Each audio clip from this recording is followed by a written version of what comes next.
kind of elbow point. So question I wrote down, I really want to ask everyone in the room because I think you'll have really great answers to this. We talked a lot about relationships. It sounds like there's a little bit of a resistance to forming like some kind of umbrella. I kind of share that to a large degree. So thinking bilaterally, just between groups that exist in this vibrant activist community here in Rochester, what relationship in your mind, in your own world, what relationship should exist that does not exist? Or what relationship exists in a weak form that should exist in a stronger form than it exists right now? I would like to answer that first. Relationship, so we're talking about here in Rochester, most kind of organizing groups, what relationship should exist that doesn't exist?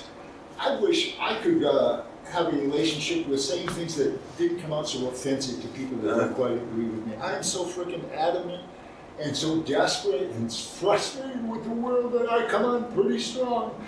And it bothers me that it turns a lot of people off because, God, I care so much. I got you. Good day. All right, you have a good one, Rob. Okay. Enjoy your event. Good night, Rob. Bye, Rob. Right. What Always the meat issue. what was that? What was Rob's point there about what relationships that they would like Oh. to see? No, he was making a comment on like he felt sorrow that that his positions on like veganism and stuff come off, turn people off, and like I don't know, like it's a huge thing online of like the kind of reputation that it is around veganism. As a I feel like it is. vegan, I felt his position turned me off. Yeah. And I just debate. No, you turn didn't me off. realize. He didn't turn me off. We gotta be able to have this conversation. He didn't turn me off. I just wanted to be able to talk about the booger hanging out my nose. Nobody sitting here, and nobody's gonna say nothing. Let's just talk about it. That's a great. His heart's in the right. It's I did know. If you did, I'd come over you and say, I would, by the way, I check would me pull out a out. little piece of paper and I'd say, I really think his heart's in the right place. He just doesn't have to be such a vegan about it. Yeah, no, I mean, yeah, I agree. I think it's hard in the right place, but his come on is really hard, and it's very self-righteous, and it's hard to hear that. And as a vegan who does activism and such, it's not something I throw in people's faces. I just say Why the do best I you can. You know, I'm gonna leave the no, room. you know, like my new roommate is vegan, and like she's pulling me into veganism just by making some of the most amazing food I've ever had in my entire life. That's the way to do it. You're not doing it by those chocolate chip cookies, that's for I'm sure. not, No, not today. Oh, she's still working on me. So. But but I really am interested in this Yeah, we question. keep going. So we want to do Robert next. So what relationship should exist in Rochester that doesn't exist already? Relationship, meaning Between activist groups.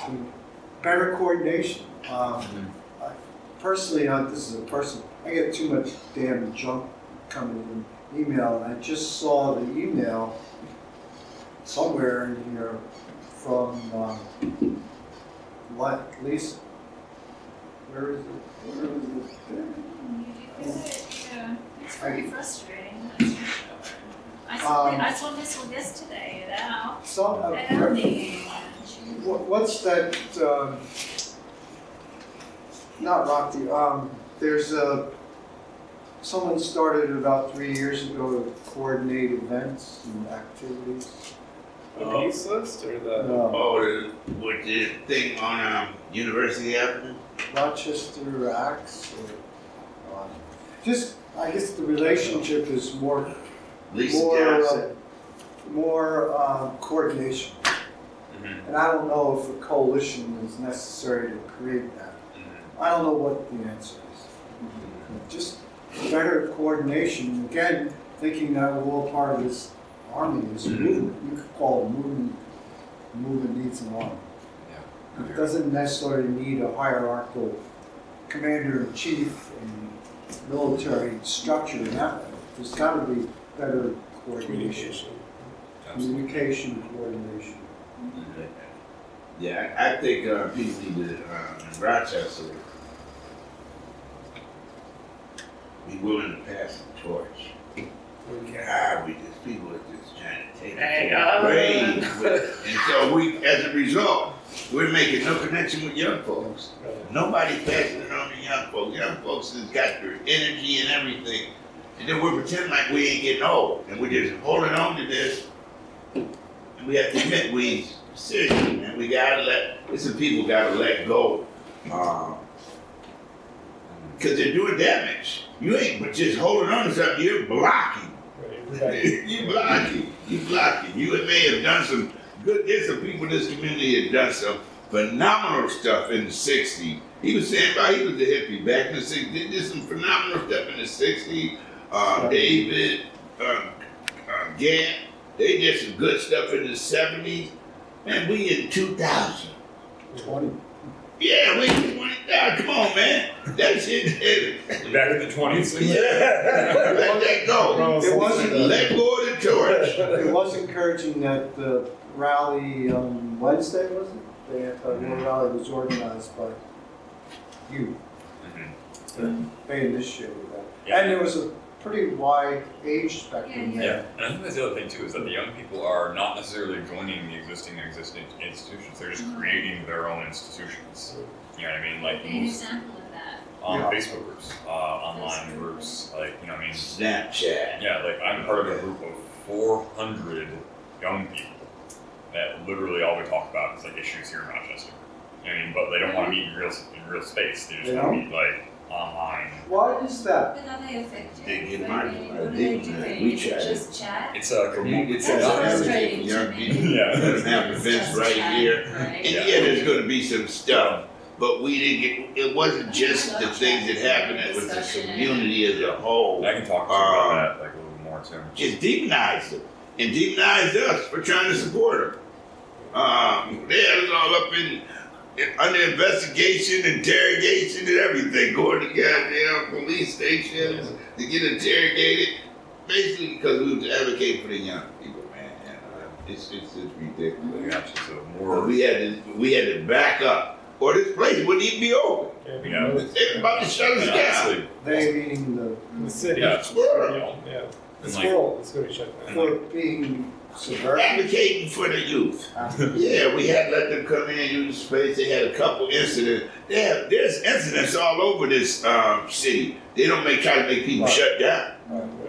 You know what I'm saying? Yeah. It's, We got ticketed twice. We had to go to like meet with the net office multiple times. They're like, if you get 3 more points, we can initiate legal action against you. And it's like, Ticketed for. they call it disorderly premises, even though whatever disorder happens doesn't happen in our building, which is beyond me why they call it that. I don't know if you're there for this, Ricardo, but when we went to the net office one time, the guy pulled out a picture of like our lot and said, "See this like garbage bag over in your by your fence there, and this cup here, and you know this Whoa. is disorderly. This is like dirty. Like we can cite you for like code violations for this." And I was like, "Who are you? Yeah. Like, what the fuck is this? You know, like yeah." Don't forget the time the police showed up and ticketed everybody that was parked too Oh, close. there's always yeah, they had a tape measure out. I think I Yeah, man. even heard about that. Really? Yeah. Michael Argon. Yeah. There's video of that online. Yeah. You can go see that. Wow. But all right, cool. You have a relationship that you wish existed that does not. Yeah, I'd like to say something about Robert and veganism. Just Robert, isn't it? Yeah. Rob, yeah. So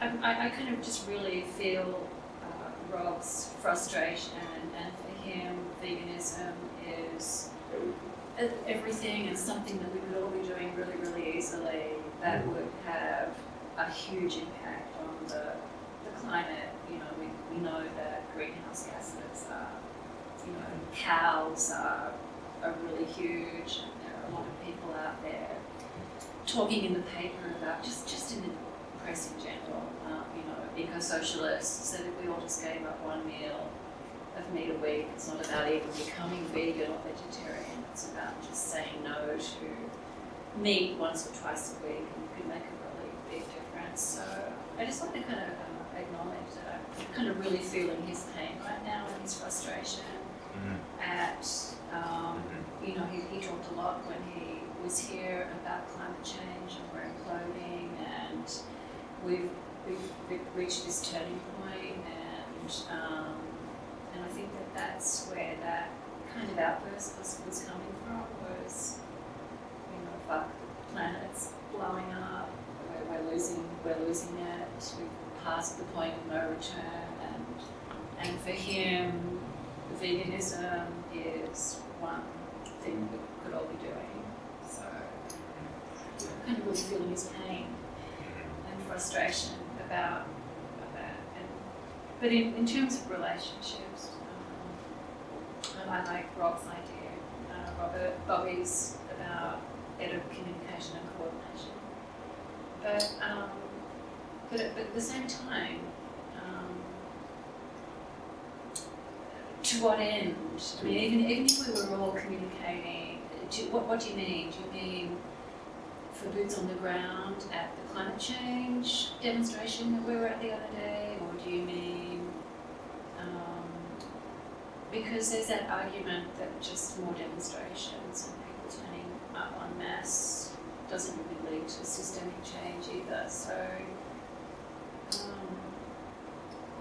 for what purpose, and what would it look like, and what do you want us to be better communicating and coordinating about, you know? So I guess, you know, relationship building is great, but not To unless what it end? really kind of goes anywhere. To what end? Yeah, for what purpose? So, you know, I think that you know, this I kind of like the rapid response situation where all of the activists in Rochester, so you've got an event and you can immediately Bring hundreds get it of out people. there, bring hundreds of people to protest or march or attend a PAB, you know, Or letter writing meeting or campaign, letter lobbying writing or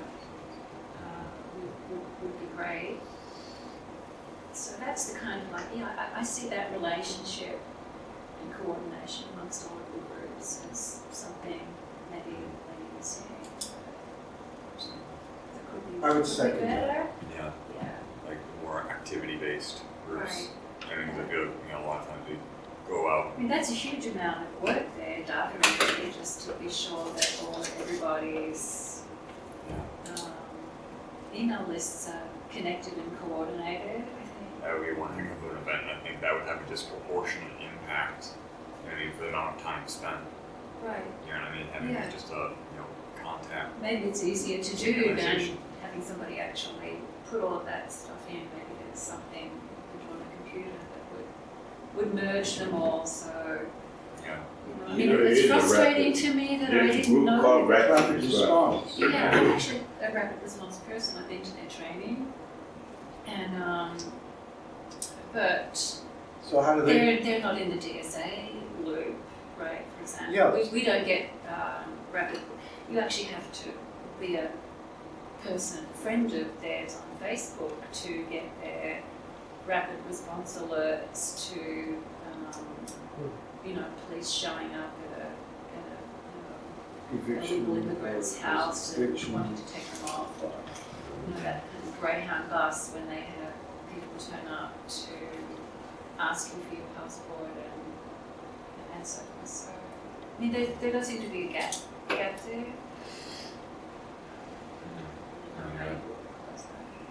I haven't heard too much about them recently, so it's good that they can bring them back up, get them injected back into the conversation. Yeah. I could point to last night as an example. There was, because I saw something on Facebook, there was a showing of this same documentary that I hope we get to see today. It Yep. was at the Spirit One Room, guy said that. and I couldn't get there on time. And by the time I did get downtown, there was so much traffic because people were going to see Jimmy Gaffigan, some comedian. Oh yeah. and I couldn't find a park. Anyway, I get into the place, spirit room, and I said, "Is that documentary that was shown?" I didn't know how short it was, and the woman that I spoke to said, "Yeah, we just showed it." And I looked around, and I didn't recognize a single person. So there was not anyone from any activist organization that I can identify. That doesn't mean these people aren't activists in some way, shape, or form. Yeah. I didn't recognize a single person.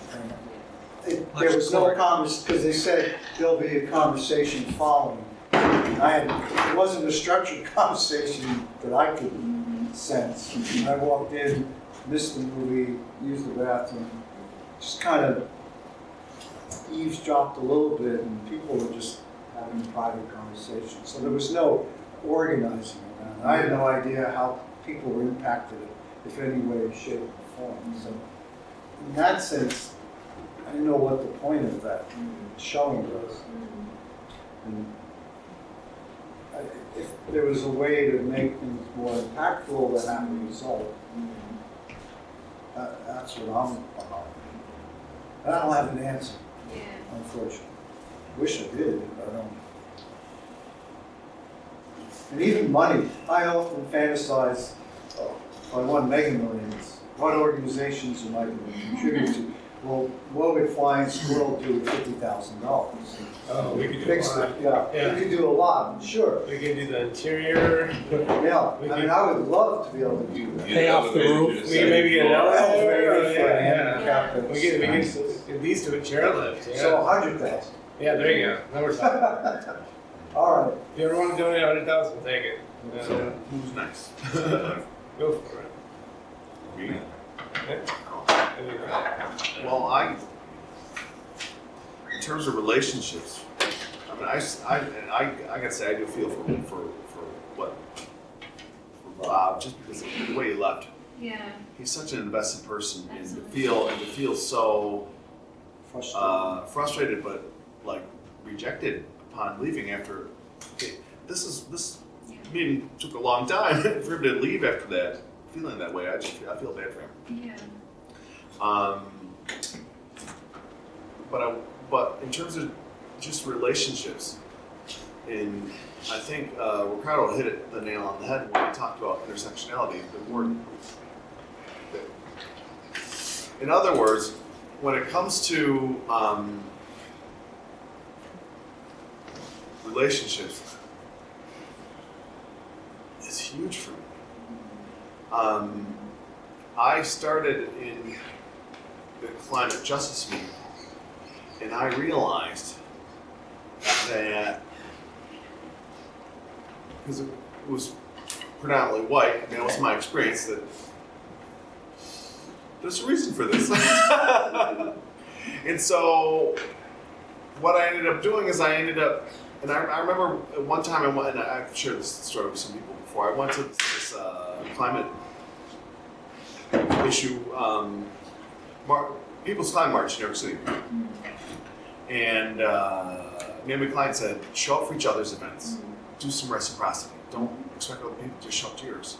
So I took that to heart, and I found myself doing things like one of them being working with undocumented people and honoring their leadership. And that was huge for me. Another one being just coming to Flying Squirrel and being with Enough is Enough, you know? In other words, it really changed my worldview, because my role has to be as an ally. That's what I found out. And so I've established relationships that I never would have before. And I'm grateful for these relationships, you know?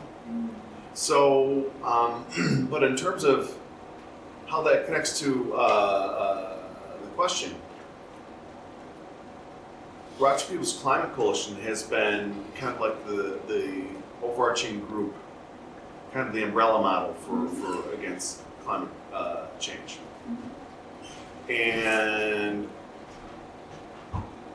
someone who's recently become a key player has been 540 West Main. And Company. right, part of the reason I'm here today is because his thing, I'm going to both of them too, but it's sold out. I'm so glad it is. And that seems to be the answer to the question you raised earlier, that it's a way for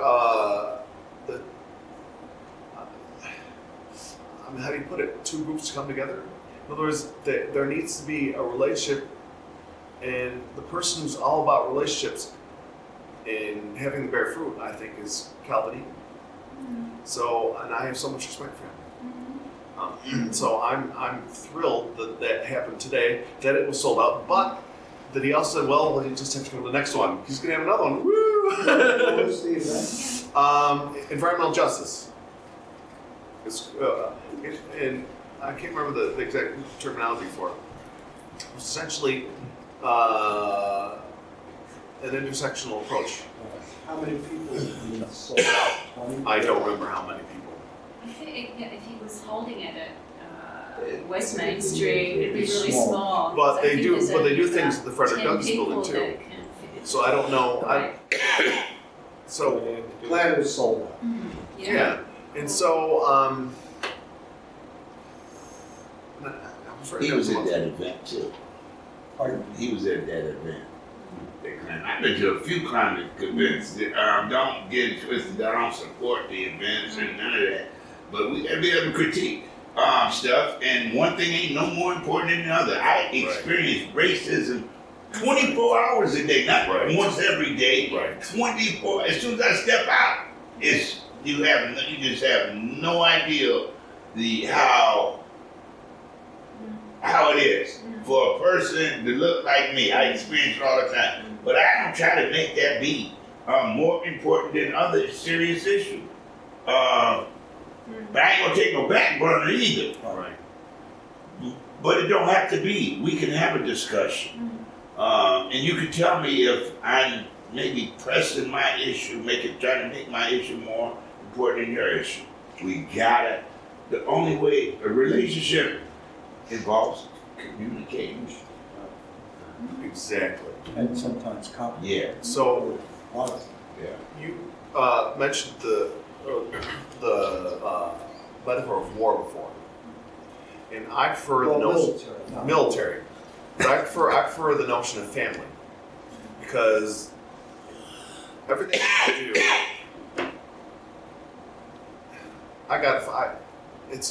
I build relationships in everything that I do. So if I can't build a relationship, then I don't stay involved. And I don't think I've ever been confronted where I couldn't build one relationship somewhere. Anyways, and where I see that in environmental justice is we talk about frontline communities, and I mean, frontline communities didn't just happen when we gave a name to frontline communities. And it speaks to the struggle that you mentioned earlier, Ricardo. People have been suffering for so long. So one of the things that I do as an ally is I try to honor that suffering. And part of the thing I do is I try, because I see, particularly when we talk about different struggles and fights, like the DAPL fight in Standing Rock. Yeah, no, that's frontline community. And what I've learned to do is, because sometimes a very callous military expression for front lines is cannon fodder. And that's where they're the persons that endure all the suffering and they die. But they're part of that necessary element to win the war. It's the war is it's so brutal. But I mean, at the same time, we've been treating our frontline communities like cannon fodder. So people have been suffering. My frontline community. Well, I'll give an example. Back in the day when there was anti-nuke movement to shut down nuclear power plants, what's the fuel the raw material that provides the fuel for nuclear power? Uranium. Where is uranium mined? Primarily in the Four Corners region of the United States, where the Navajo or Dene Nation is located. And Hopi primarily the Navajo. And that's a frontline community because the uranium tailings, the excess, the slag from after uranium is extracted, was just sitting there in large piles, and the wind blows and it just blows into those communities. Effects are insane.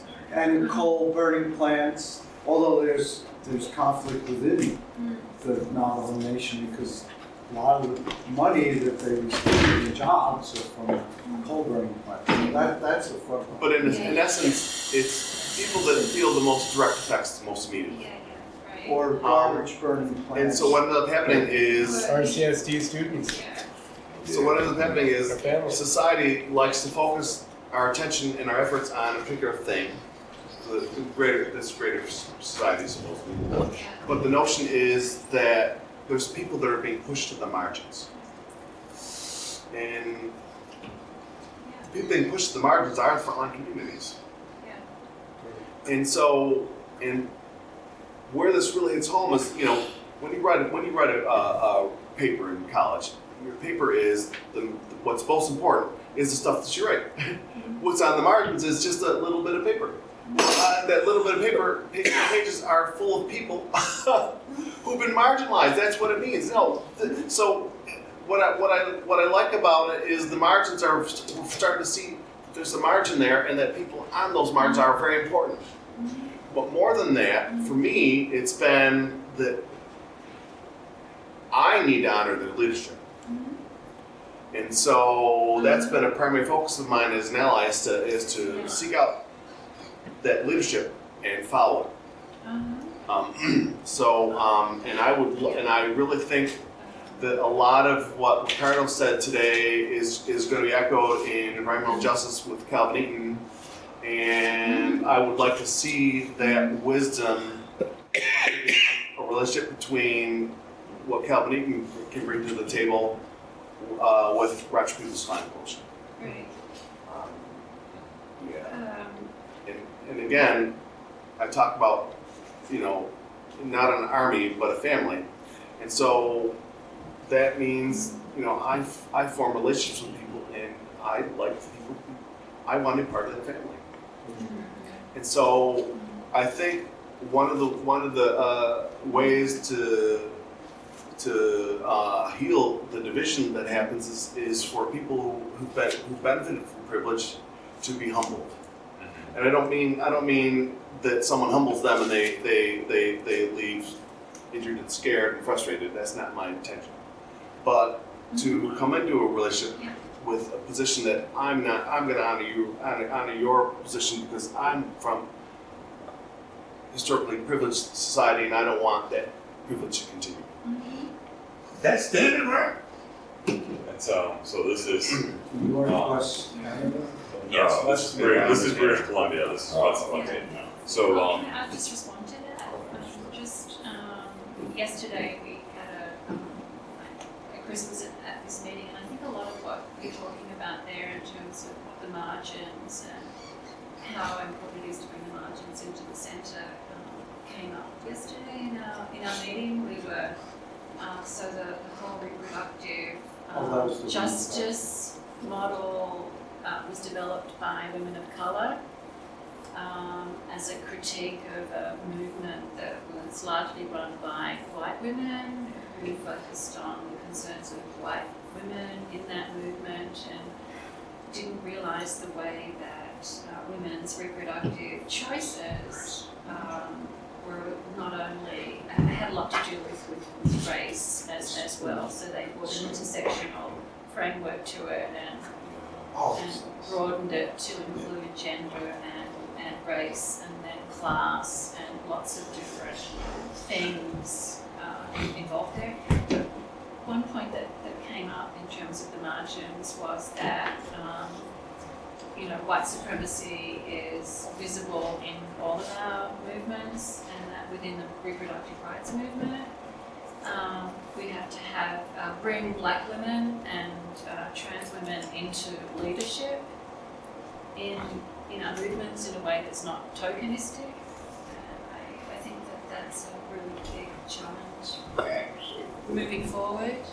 And it'll no longer be tokenistic when it just looks really natural. Yeah. Right? And they did talk a lot about that, that we have to apply a racialized, I just went back to my notes because it had a lot to do with this talk about margins, that we have to apply a racialized lens to absolutely everything we do in our movements, in DSA, in the environment, in PA, and really centre people of colour in our work. But it can't be tokenistic. It's currently very tokenistic. We're doing really well because we have a couple of people of colour turn up to our meetings. People of colour still aren't leading our movements. We're not listening to them. They're still on the margins. Certainly the Rochester DSA means Democratic Socialists.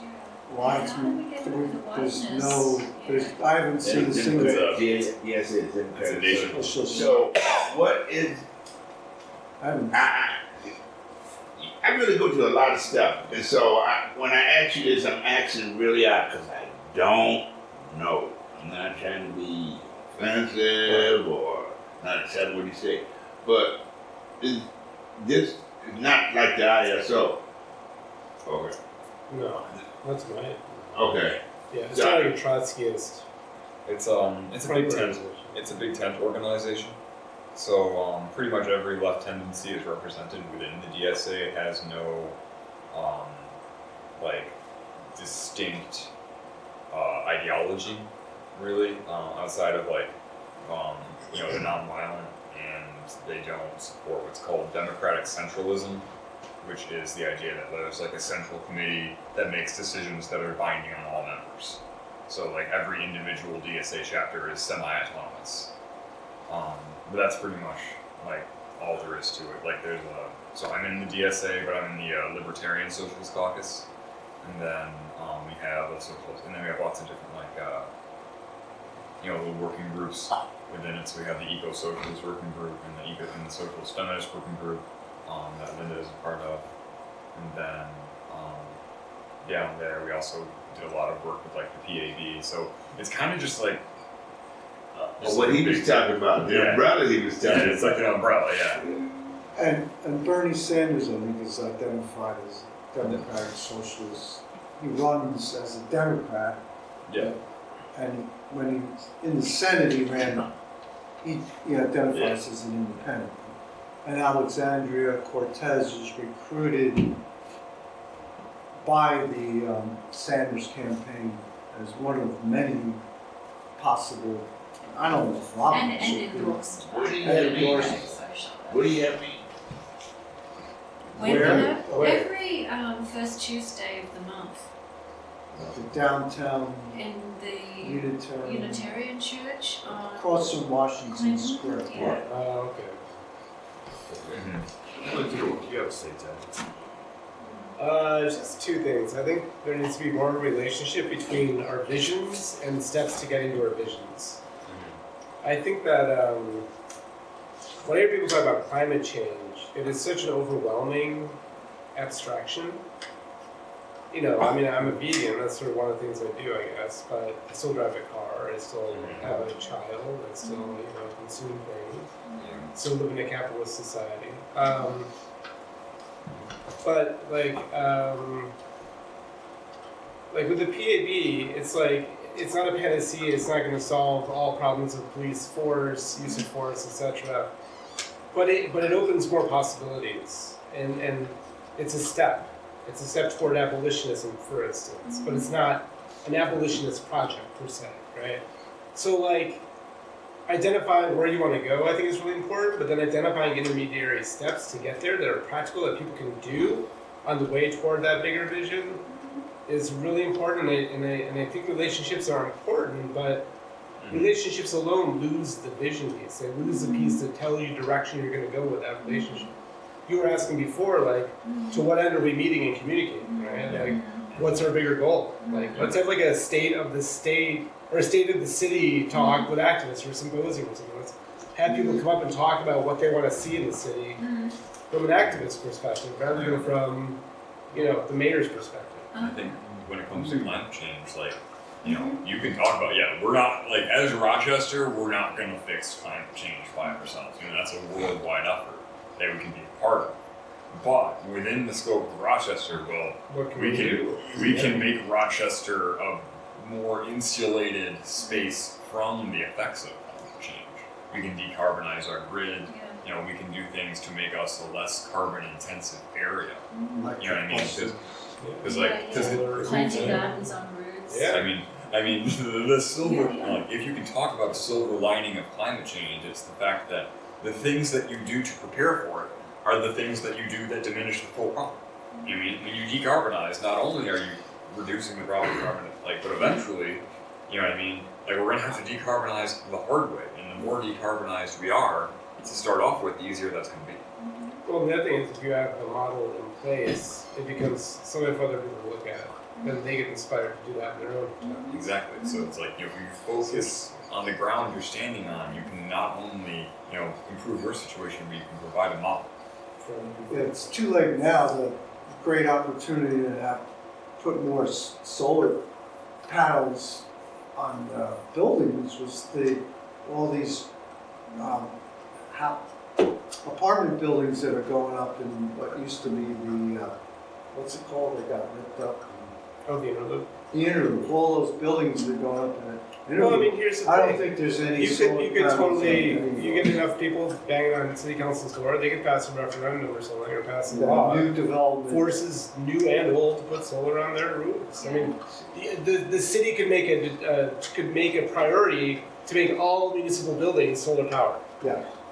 Like that could be a reality, right? Yeah. Someone in Dutchess County was trying to do that for years. It's not gonna be one person, it's Right. gotta be everybody, It's gotta be like a concerted He was effort. a county legislator, Joel Tyner. Yeah, I mean, and that's the thing, like, you can have sympathizers in those powerful Right. positions, but if they're not taking up the Well, if there isn't a grassroots movement. right, if there isn't a to movement, support if there that. isn't a demand, and if there isn't a plan Yeah. for the people in power to pick up and then implement, then you got the one guy in the legislature. Well, he was advocating, he had the blueprint, there just wasn't enough pressure on the Republican Party dominated. Which to me sounds like more of a top-down approach, right? Like if he's got a blueprint and there's not enough pressure, then it's reversed, right? Yeah, well, it's not that he didn't attempt to, he was always reaching out to people. No, yeah, Come to the I'm sure he meeting, was. come to the meetings, advocate this, support me. Yeah, No, I don't know. So the RPCC could be doing, there's I don't know what their mailing list or their contact membership list is, but it's gotta be in the hundreds at this point. That's something specific that they could use as a demand. But again, who's coordinating that? Where's that gonna come From below. Yeah, I mean, I guess I better get on that case. it could be you. I mean, that's the thing. It could be Have any of to be us. me. It could be you. But maybe Robert. It could be Robert. It could be. And we'll have a it could be meeting Chris, where it could it's be me. It only could be Ricardo. vegan. Alright. He can make all the vegan food. I mean, that's the other thing. Like, we can't just sit back and wait for leaders. We have to actually become leaders, so we have a vision. We have to put our ideas out there and see if we get traction. I'll float this, and I know it's a controversial idea, but I think about leadership differently. We kind of are raised with this idea of becoming that strong, shining leader. When really, a situation where there is strong leadership actually represents organizational failure. Yeah, because Yeah, you because become vulnerable if your Yeah. leaders are assassinated. yeah, exactly. So like a situation with strong leadership is actually representative of organizational failure, because if that leader gets taken out, or if that leader becomes corrupted, what happens is that the whole organization has oriented itself around one node that if they go, isn't there anymore. So it's like what we really need to have is distributed leadership, that at any particular point is taken out, the surrounding points could just easily compensate.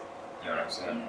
We That talked needs to about- be everywhere. talked Yeah. about that in People for Safe Energy back in the late 79, 80. I said, because I co-founded, I said, we've got to we've got a great publicity person here, that's what she did for a living. I said, Linda's gotta have at least one other person Yeah, that can step into her role, because if she's gone, Yeah, what do we do? You Sorry need about- succession plans, it's yeah. bus factors. When someone gets Or a like bus. to build out, yeah, Yeah. so everyone's leaders, there's no one not a leader. Yeah, exactly. Like think about So I had advocated that because I saw those That's how you get. implosions, exactly, to what you're talking about. exactly.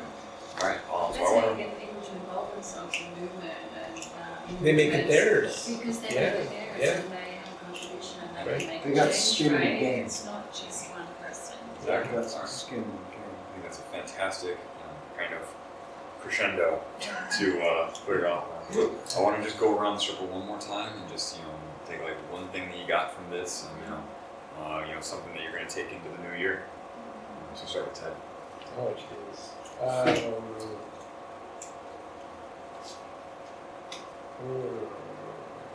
I need to delegate. Yeah, I think I need to keep focusing on decentralization of authority, power, and spread that out.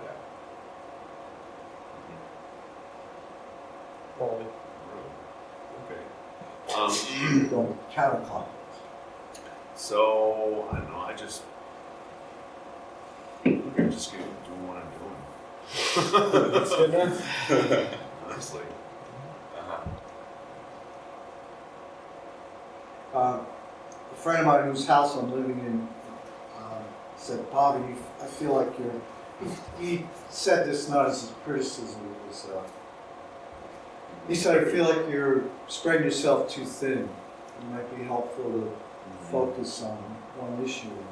And that's something that's frustrating for me because I do see the intersection. I see the macro, and that's why I don't want to harp on or get obsessed about this coalition idea or an umbrella. Yeah, there's only one of me. I can't divide myself up into 4 people and go to 4 meetings a day, even though my heart is there. So what I'm getting out of this feels like my focus now needs to be finding a place to live. If I'm homeless, I'm not going to be of use to anyone. So I've got to table my activism to some extent, scale back. Do you have an address now? Pardon? Do you have an address now? Yes, I do. I'm living in a friend's house. He's going to be putting his house on the market, which is why I have a deadline real soon, March 1st, the latest April 1st. I'm feeling like it may make sense for me to focus on an issue, which is pounding on, not alone, but with Rochester People Climate Coalition or any other environmental justice organizations to get the city of Rochester to step it up.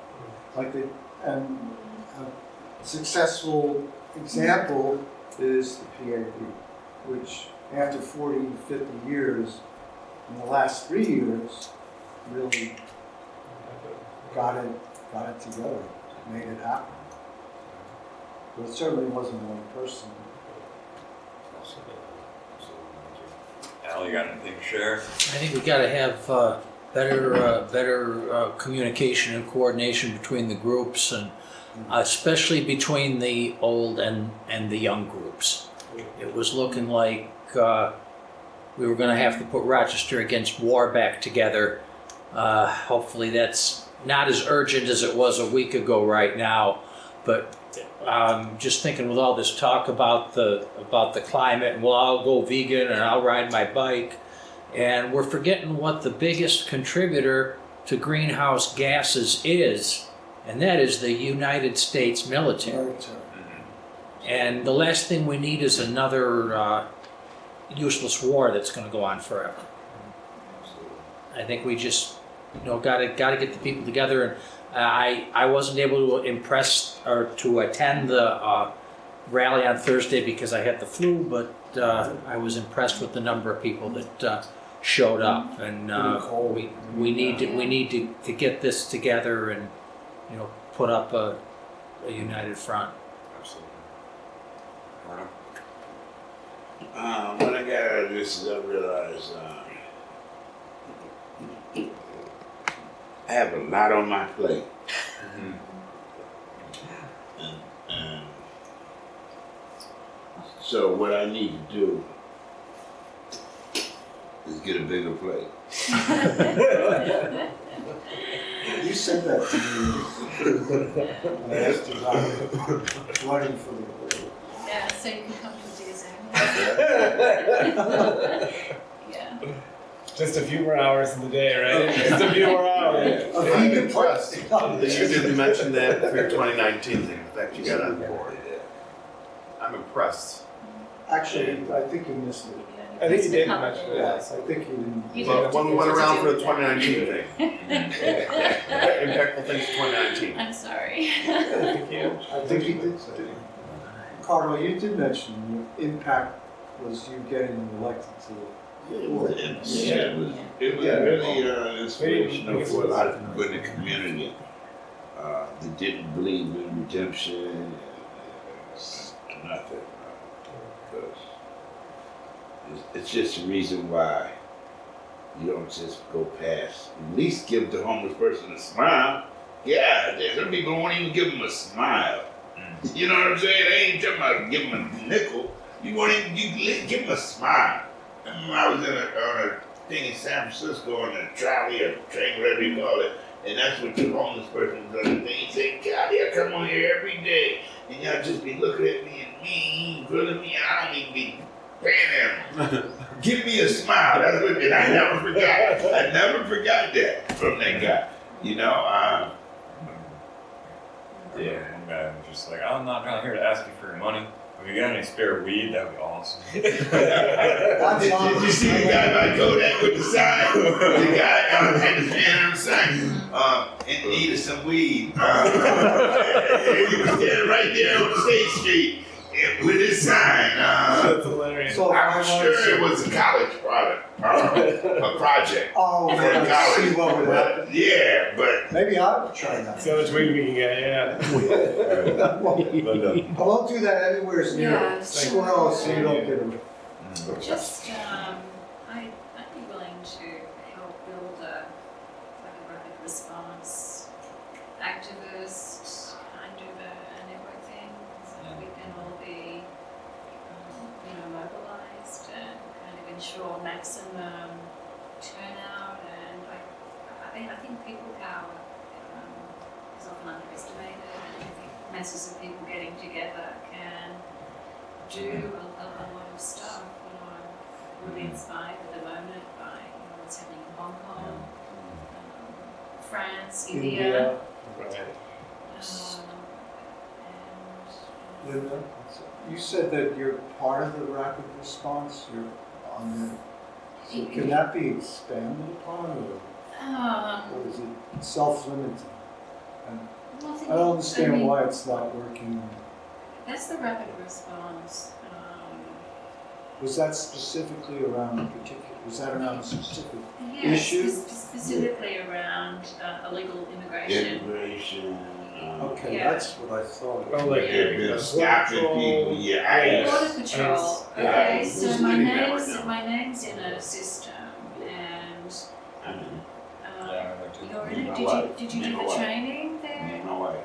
Yeah, and so if Border Patrol is spotted on at a local property where they use immigrants, and Border Patrol has turned up to take them into custody because they Churches haven't out got in their sodas. Sodas is one area.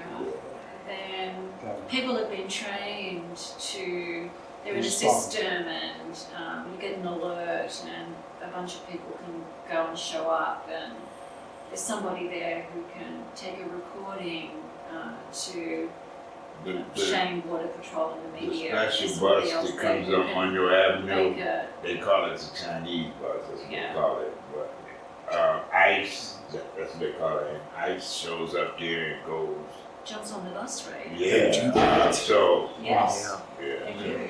I used to take that bus. They will walk down the alley of the aisle of the bus Yeah. and say, show me the bus. I used You to have take a that passport, they bus. take you off to jail. So, Let's go up against it. Carly Fox, Carly. Kathy's daughter, Sarah, I forget their names. I haven't been active in it since, Reggie Castell. We got so much, I really do have a in-line plate already, I just was talking. But I did use, my wife still jumps like that. Is that Mary? Yeah. You guys are having a great chat, and I don't want to like artificially cut it off. If you guys want to keep talking, that's fine. But just in keeping with the event I gotta description. get going. So.